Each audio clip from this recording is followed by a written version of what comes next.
Katika gatuzi la Mombasa, uwanja wa Mbaraki, bila shaka imekuwa ni siku ya kusherekea ama kuadhimisha miaka 20 ya chama cha ODM, ambapo bila shaka timu mbili zilifika finalini. Hapa nikirejelea timu ya Bandari FC dhidi ya Gor Mahia. Unaweza kuona viongozi wapo kweli kweli na mashabiki wameketi kitako pembeni wakifuatilia sawia na wachezaji wa timu ya Shabana FC.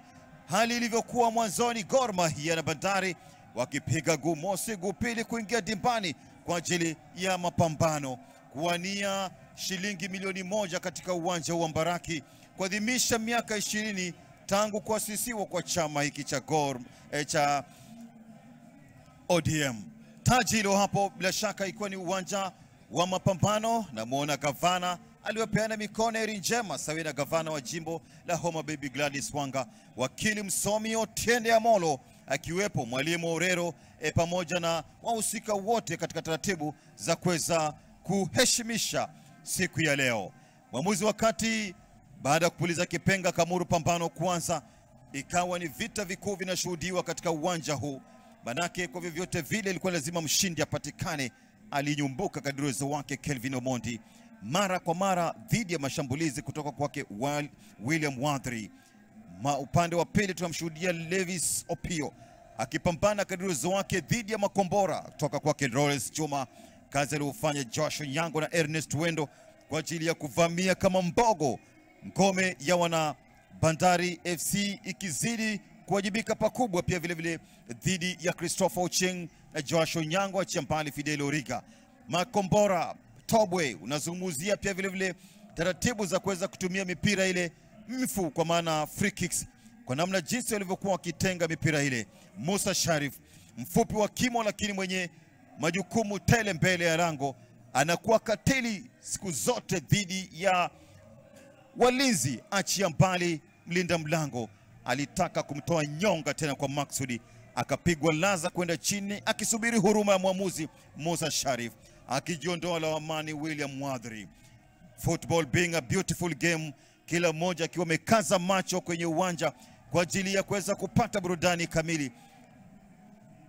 Kazi kubwa kwake Dairas Musaga, vita vikuu katika idara ya kati, suma katika ubara wake, kiungo mtibuaji, mwalimu mpya huyu, mchezo wake wa pili katika ardhi ya Kenya, akiwa ametwikwa majukumu kwa ajili ya kuijengea sifa sufufu timu ya Bandari FC, Mohamed Borji. Lakini mbele ya mashabiki wa Gor Mahia akazidi kupata joto la jiwe, moja kwa moja akapata kutuna paja lake, akiungulia dhoruba maumivu kwenye maungo yake kipindi cha kwanza. Baada ya dakika moja kuongezwa, video muda ulipotea, wakakwenda mapumzikoni na tena kurudi kwa moto na radi kipindi cha pili. Mawimbi ni yale yale tunaoshuhudia katika uwanja huu, wakati ambapo wachezaji wakipokea na kutekeleza maelekezo ya walimu wote wawili, na mzungumzia Mohamed na Charles, kutegemea na uzi uliovaa. Pembeni kule akawa ange msaidizi wa refa, yupo alielishwa kadi ya njano kwa kucheza rafu. Pambana kionyesha uwezo wake mkubwa. Ikawa sasa ni mvutano, dakika zikiwa zinazidi kuchanika katika uwanja huu, ikiwa bado milango imezidi kuwa migumu. Hakuna yote yule alikuwa mediriki kuona lango la mpinzani ndani ya dakika 75. Mwamuzi akiwa ange na kulazimika mara kwa mara kupuliza kipenga kuashiria kwamba lazima kila mmoja aheshimu kanuni za mchezo wa mpira wa miguu.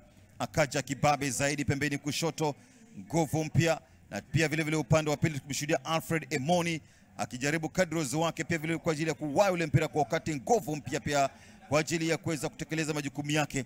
Andrew Juma piga kombora la kipekee, mkwaju wa madhambi, aliteleza wakati muhimu kutokana na cross ama mkwaju uliotengwa na Ebeneza, ambaye bila shaka ni kana kwamba mkono wake ulituna, na ikawa sasa lazima anyanyuliwe kwa ajili ya kwenda kupata huduma ya kwanza ama uangalizi wa kimatibabu nje ya uwanja. Ndio goli ambalo kwa hakika imeleta tofauti kubwa katika uwanja huko na kwa dakika 66, mashabiki wakipagawa wakifurahia kwa kile ambacho kimetokea uwanjani. Walijaribu tena na tena na tena kugota katika milango tofauti, DJ katika ubora wake akiwa anafurahia kinachotokea. miaka 20 timu hii